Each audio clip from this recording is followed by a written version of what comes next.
notre bibliothèque. J'ai proposé aujourd'hui à deux de nos chercheurs, qui ont tous les deux été lauréats d'appel à projet liés à la crise sanitaire du Covid, de venir nous parler de leurs travaux. Laura Temine, tout d'abord, professeure des universités et directrice du laboratoire Mesure, modélisation épidémiologique et surveillance des risques sanitaires. Votre projet, Laura, a retenu l'attention de l'Agence nationale de la recherche. Est-ce que vous pouvez nous expliquer un petit peu ce dont il s'agit? Oui, donc le projet en question s'appelle ModCov.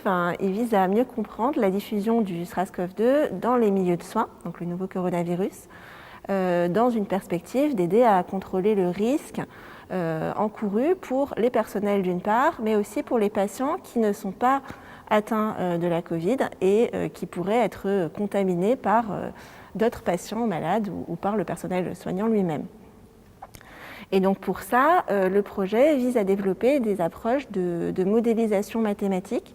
Donc ce sont des modèles qui sont après simulés informatiquement et qui permettent de reproduire la transmission du virus entre les individus, patients et personnel soignant, donc dans ces milieux de soins, et de simuler différentes stratégies de contrôle pour voir lesquelles sont les plus efficaces. Voilà. Alors on a deux grands objectifs avec ce projet. Le premier, c'est donc une meilleure compréhension de ce qui se passe de manière un petit peu générique pour comparer, pour évaluer le risque et comparer les grandes stratégies de tests et donc de contrôle, d'hygiène, de contrôle infectieux dans les hôpitaux dans un contexte générique qui est celui de la France, mais qui peut être étendu à la plupart des grands pays développés. Et puis l'autre grand axe, c'est vraiment de faire de l'aide à la décision sur le terrain, donc en travaillant de manière vraiment presque en temps réel, je vais dire, avec des partenaires dans des hôpitaux bien spécifiques. On a un partenaire sur un hôpital à Rennes, plusieurs partenaires sur des hôpitaux en Île-de-France, qui viennent nous donner leurs données épidémiologiques, et les nombres de cas qu'ils peuvent avoir détectés chez des patients ou du personnel, et nous poser les questions qu'ils se posent eux sur le terrain, savoir comment est-ce qu'ils doivent réagir à ces cas qu'ils observent pour limiter au mieux le risque. Et nous, on essaye de les aider avec nos outils de modélisation.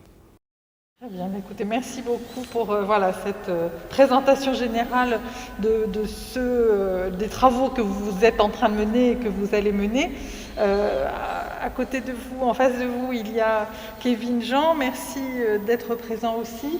De votre côté, alors vous êtes maître de conférence toujours au laboratoire, donc Mesure, modélisation épidémiologique et surveillance des risques sanitaires. Et votre projet, lui, a été retenu par l'ANRS. Est-ce que vous pouvez nous expliquer un petit peu ce dont il s'agit? Oui, donc l'ANRS, c'est l'Agence nationale de recherche sur le sida et les hépatites virales, qui est une agence de recherche qui finance donc tous ces projets en lien avec ces deux maladies particulièrement.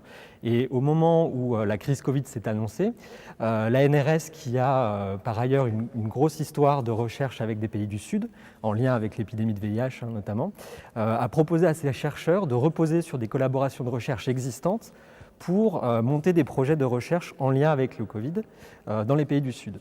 Et donc dans ce contexte-là, il se trouve que j'avais une collaboration de recherche avec une équipe égyptienne sur un projet lié à l'épidémie d'hépatite C en Égypte. Et cette équipe hospitalière égyptienne était en première ligne sur la prise en charge des patients Covid. Et on a monté un projet de recherche en réponse à l'appel à projet de l'ANRS sur cette thématique, une thématique qui est très proche du projet ModCov de Laura et des activités de l'équipe qui consistent à modéliser, surveiller, utiliser les outils de la modélisation et de l'épidémiologie, en particulier en milieu de soins. Et donc, on a monté ce projet qui était un peu le pendant du projet ModCov dans le contexte égyptien qui a été très particulier sur quelques aspects sur lesquels on reviendra sûrement. Et donc, ce projet en Égypte s'appelle Nosocovid. Merci beaucoup pour cette présentation de vos projets.